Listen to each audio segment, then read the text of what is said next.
Welcome to the Larry Kreider's Leadership Podcast. Larry is the author of over 40 books, the founder of Dove International, a worldwide family of churches and ministries in 6 continents, and has over 50 years of leadership experience. He and his guests will share inspirational leadership insights from their journey with God. These insights, gleaned from serving leaders in many nations, will transform your life and leadership. For more information on Larry's books and resources, visit LarryKreider.com.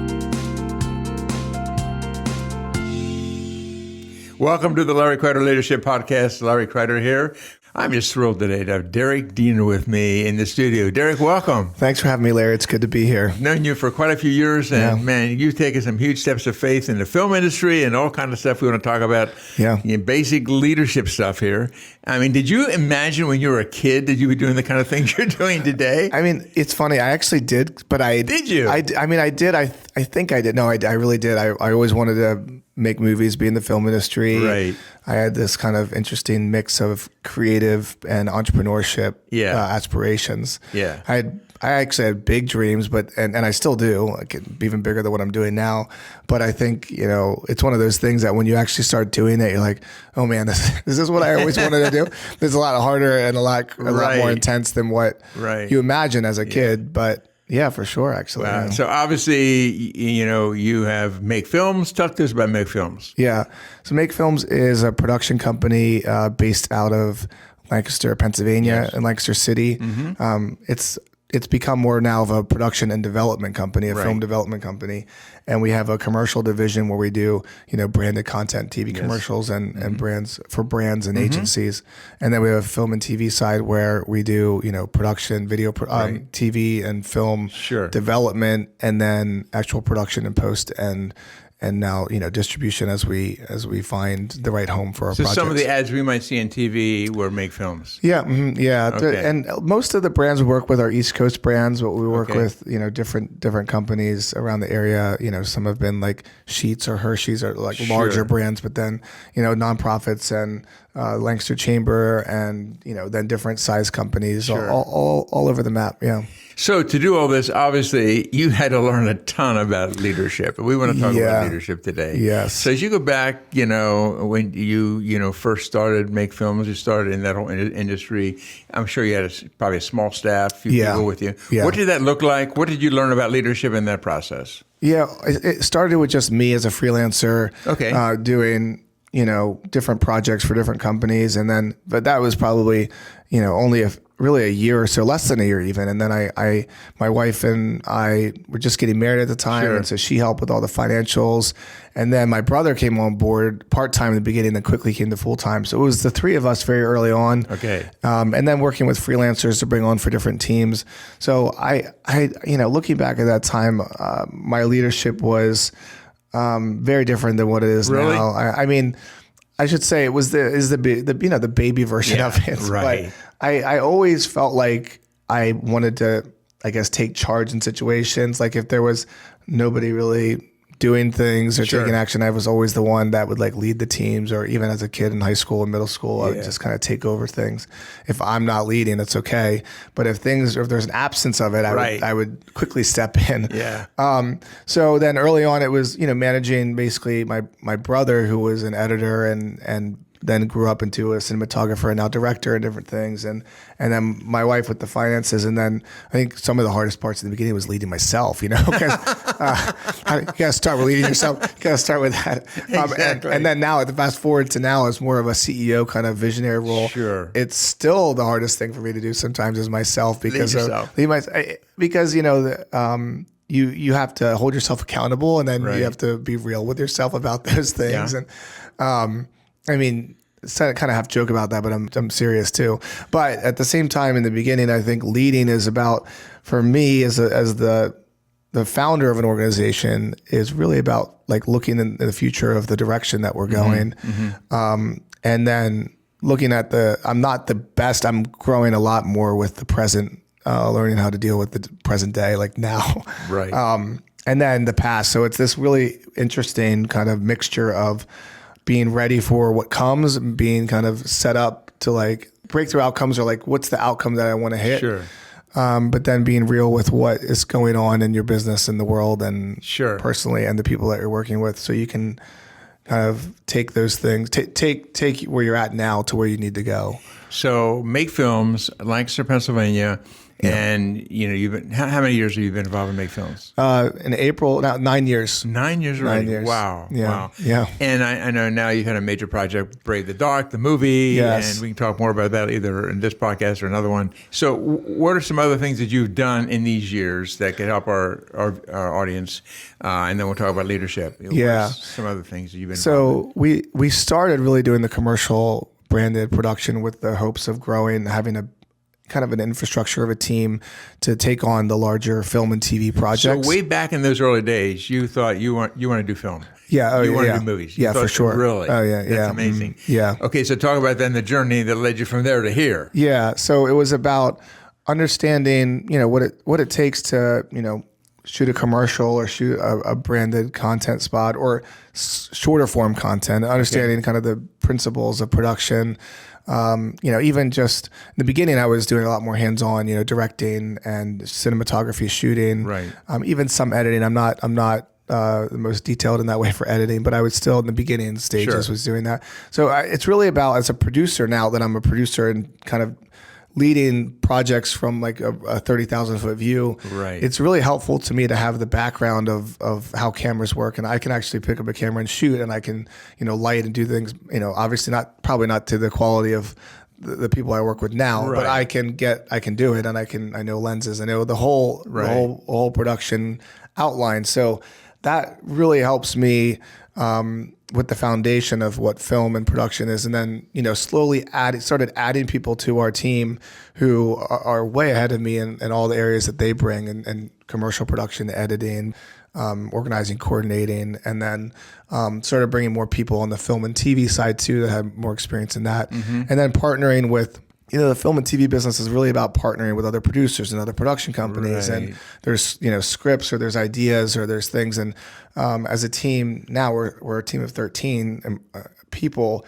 We can't do it all. So of course, the two projects, a couple of the projects that we've done over the years that brought us to where we are now mm-hmm. is we did these like kind of short films and short web series really helped us kind of get going too. The first thing we did for TV was called Dream Weddings. It was a wedding show that aired on our local NBC affiliate. Yeah, mm-hmm. We did 3 seasons. Mm-hmm. Worked with an awesome team with the WGAL locally at NBC affiliate, right. And Martine and Tracy and a bunch of really good people. That really helped us learn TV production, how to do a 23-minute show. Very early on, very small team, but we were able to do that. And then from there, we did a show called Dismantling Democracy. It was a 3-part series that aired on PBS stations with the University of Virginia, mm-hmm.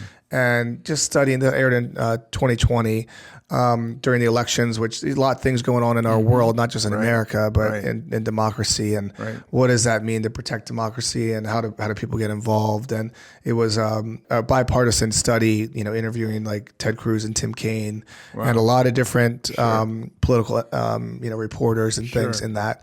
So that then took us to the next level. That got nominated for an Emmy, which was awesome. And then we did 2 feature films. One, I Heard the Bells, that we partner with Sight and Sound. Right, exactly. I should say they partnered with us. They brought us in to produce that with them.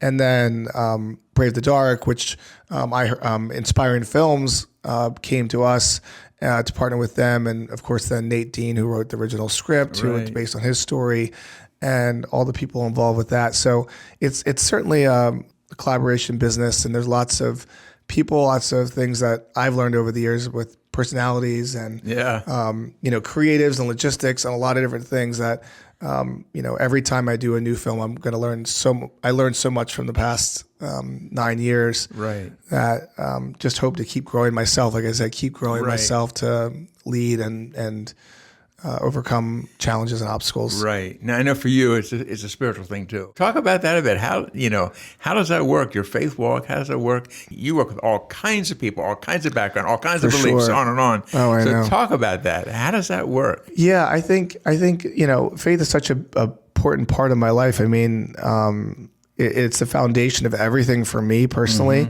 Mm-hmm. I think my approach when I'm working with people is to hopefully they see my walk and the way that I'm doing things, and that the industry itself can be, the film industry itself and the commercial industry, they both can be really tough and grueling, and you're just working so many hours, and it feels like you're not going from positive to positive, you're going from fire to fire, and you're always putting out fires. And so my hope and goal is always that I handle things with integrity and with, the love of Christ comes through me to other people. And, there are times, of course, you have to be intense, and you have to, there's a certain standard that you have to hold when you're leading, and let people go, or kind of, doing things that you don't like to do. But I'm always trying to do that in the best way that I know how, and the way that I feel like would be Christ-centered, and something that by faith and those guiding principles allow me to be on. Now, Heard the Bells did really well. Extremely well. And you guys were key in helping Sight and Sound do that. Talk a bit more about that, how that worked. So Sight and Sound is such an awesome, fierce, they have such capabilities there with their theater, and they've been saying publicly that people have come to inside of their theaters, 2 theaters now, and now it's time for them to go into people's homes, into other theaters, outward, and that's where the film business kind of came in for them. And then they brought us in, and also we're very aware of what we were doing with Brave the Dark, because Nate Dean works at Sight and Sound as a producer, and was working on I Heard the Bells. I remember and his, that. His story is Brave the Dark. And Stan Dean, his adopted father and mentor, worked at Sight and Sound for a while too. And everybody knew the story. And so they were very involved. So it was very interesting, because I Heard the Bells, when they came to us, it was like we were learning film production and growing capabilities for Brave the Dark. And they were learning kind of through that with us. But then I Heard the Bells came, and we're like, okay, we can work on this one together too. And these 2 films became very much like learning every step. Wow. And kind of tied in some ways in terms of how we can both level each other up with our capabilities. I mean, they have a really large team, and they're able to do costumes in-house and the writing and the scripting. And then our team was able to do, producing, production, camera, lighting, and then scaling up and bringing more freelancers and contractors to solve the problems that we needed to solve. So it was a really cool. And then, we did all the editorial in-house. We have our editor from Make was the editor on the film, and post-production supervision, and all the post side was pretty amazing how that whole thing played out too. So they have strong vision, strong creativity, really strong ideas on where they're going and what they're doing. And so we just were able to plug right in and take the ride with them, and they take the ride with us on Brave the Dark. Exactly. That's so cool. And of course, that film did so well. I think, did that film do better than was expected, or do you think that was the expectation? This film did really well. I think it started off for them as this is the industry they want to go into, but we don't know film like we know theater, like they, and so I don't think they really had. They wanted it to do well, but this for sure I think beat their expectations. But it was amazing how it did that. I mean, it was amazing. They were really smart too with. Having a Christmas film, the timing of it. Of course, the film has to be good for that, for people to watch it too. And they did a good job with that. And Steve Buckwater, who's a cinematographer from Make Films, was the cinematographer on the film. And he worked with Josh Ang from Sight and Sound, the director, on the look. They really cared about the look. They almost shot it on film too, but they went a digital route for efficiencies. But they got these old anamorphic lenses that are. They're new, but they're based on old technology, and it's a beautiful kind of vintage look. It looks really organic and has an awesome feel, and it's really invested a lot into the look of the film too.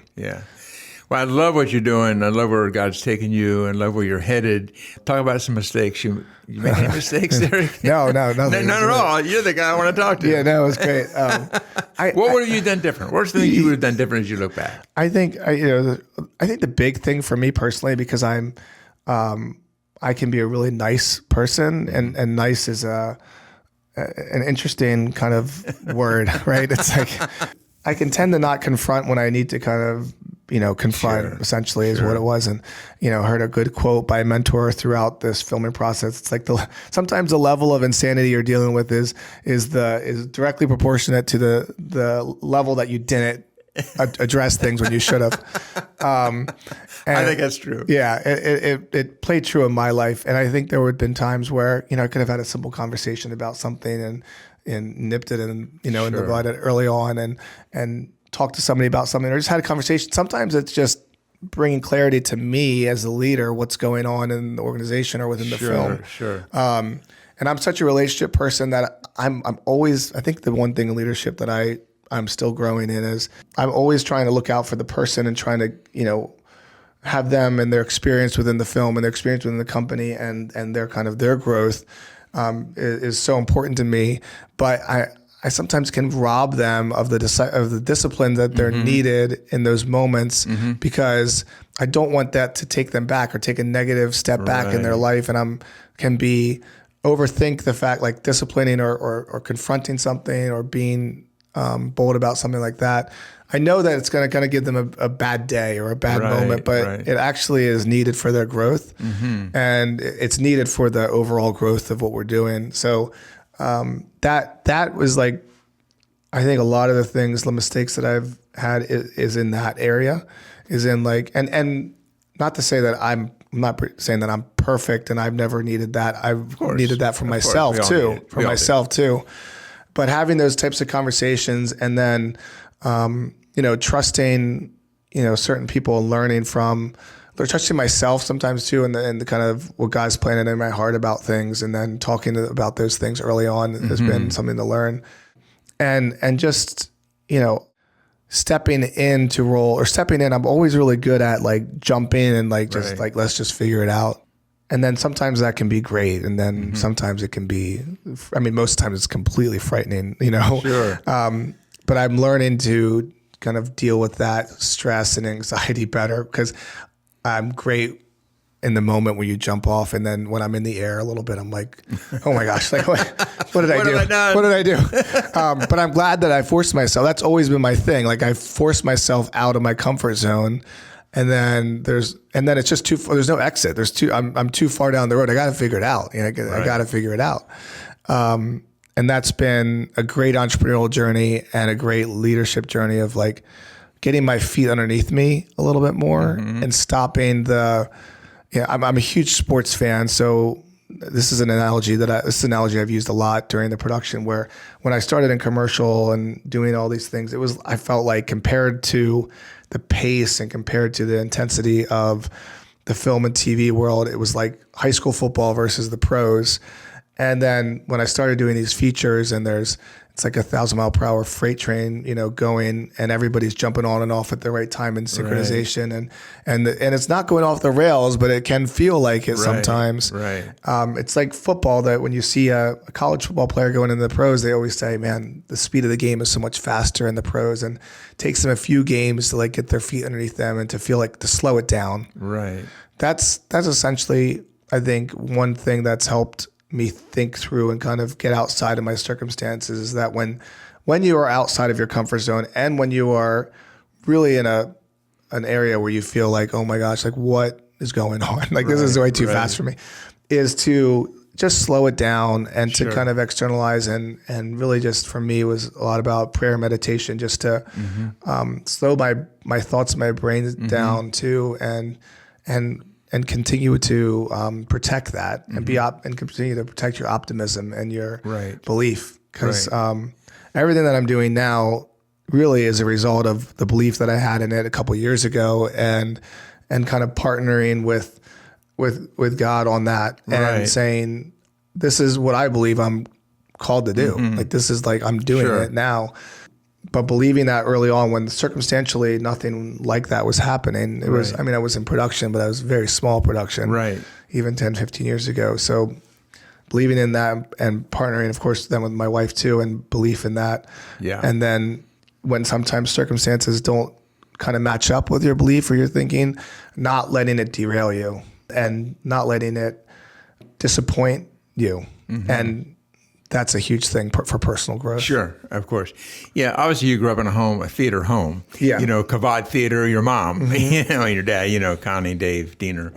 And your mom has told me many times how that you've spoken into their lives and into Kavod Theater and helped Kavod grow so much. So here you are. It's kind of almost like mentoring another generation. Yeah. So how do you get mentoring? Who are the people who speak into your life? Yeah. Who do you look to? I mean, are there books you read? Are there audiobooks? Are there people you look to? What's that look like? Mentorship and personal growth have been the biggest drivers of growth for me personally. Okay. Most of the mentors that I have are entrepreneurs. A couple of people, I think my most influential mentor in this area is Merv Smucker from Smucker Companies. He's a great guy, And, then we developed a relationship with Merv and Kathy, his wife, Ashley and I did.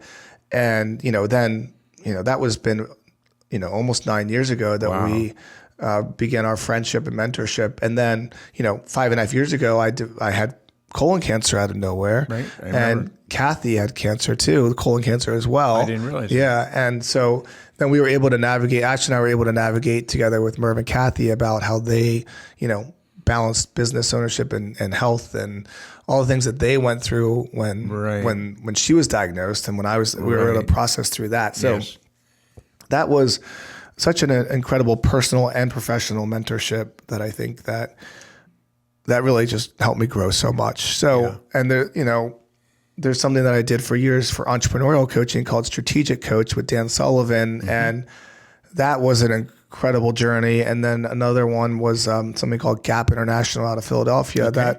And they are actually linguists that started by helping people that are in different countries, 40 years ago, different countries, and how language then affects working together in business and the power of language, the power of thinking, and the power of it's pretty incredible how they it's a little bit like your brain on steroids and how they crack open the thinking and language. Amazing. And they then they became doing more kind of business coaching and executive coaching and team coaching. They work with RKL here in Lancaster and a bunch of other companies. Sure. Those two are big kind of organizations that I've done. And then other things, I have spiritual mentorship and business mentorship, and then a ton of books, a lot of books and reading. And I try to listen. I listen to a lot of audiobooks, so I'm constantly listening to books. Every year I listen to The Power of Positive Thinking. Sure. Norman Vincent Peale. I read that years ago. I actually showed my mom that book recently, Connie, and she heard him like back on the radio with her dad was a minister growing up. And she was like, "What? My son's recommending me this guy?" Actually, it's funny because I got recommended that book on social media by Steve Harvey. I was watching, Steve Harvey, he's like, talk shows, and he's like, the book that changed the trajectory of my life is The Power of Positive Thinking. Yeah. That's amazing. So I listened to it because of him. And then that's like a yearly book. And then there's also some other kind of interesting foundational thinking books like the, How to Win Friends and Influence People, Think and Grow Rich.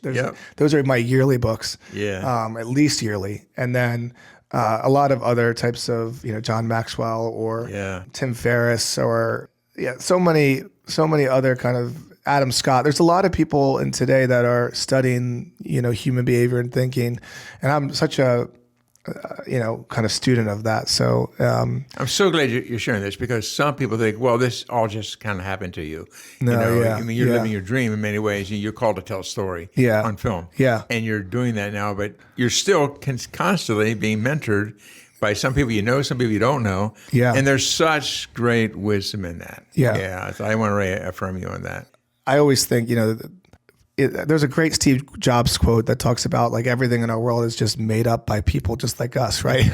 and it's so true. It's like this walls that we live in, this drywall was all just designed and made up by somebody on earth. And that gives you such power, I think, to say I actually can make a dent in this world too, and I can do something. But the thing that I like to do too is learn from people that have done those things and learn from people that are making that kind of impact that I want to do. So whenever I'm trying to go into a new industry, and especially when we went from commercial to film and TV, it's like finding people that have done it and growing on their journey. And sometimes you you learn from mentors in a certain way, and then sometimes they'll tell you what not to do, or you'll learn what not to do from what they're doing. Right. And I have a great entertainment attorney that I got through Brave the Dark in New York, and he's been an incredible mentor now, taking on this next journey, and other producers that I've learned from. So I'm constantly trying to find that, as I take on those next steps. Every time I take on those next steps, it's finding people that not only have been through that journey, but also have the same values that I have. Right. I'm not necessarily always spiritual values, but I think that's a huge part of it to me. But It's also just the way that they treat people and the way that they want the content, especially in the film industry, the care that they have in the content. Like, those are huge values. Like, there's a huge thing that's important to me is to treat the crew well and to treat the people well that are working with, and to lead with it. Like, there's so many producers, and I mean, the unions that exist out there are because producers are just not great sometimes. And it's like they treat people so poorly. So there's lots of union rules that can be very challenging sometimes, especially with Brave the Dark. It was my first large union film. Right. So learned a ton about that. But I think then you're looking, you're like, man, that stinks that they have to have this rule. That means that somebody really crappy. Yeah, I know. Somebody is really not a really nice person that tried to. So to me, it's like, you can make a great movie and just treat everybody terribly and, squeeze every ounce out of people and work people to the bone. But that's not what I want. Right. Like, I want to have a long career in this, and I want people to want to work with our projects because they know the way we treat them. Right. And I just don't think it's the right way to do things. You're so right, man. We're out of time. I can't believe this has been so much fun. Oh. I really want to drill down and have you back for one more podcast, and really drill down on the movie Brave the Dark and the whole story and how that happened and the process of all that. It's so exciting.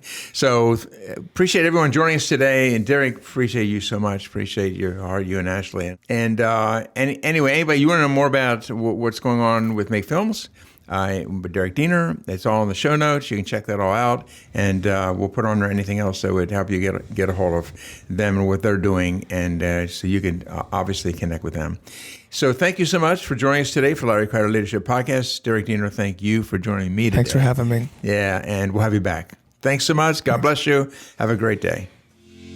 Thank you for listening to Larry Kreider's Leadership Podcast. If you want more information about any of Larry's books, daily devotionals, small group resources, or any other teachings, go to LarryKreider.com.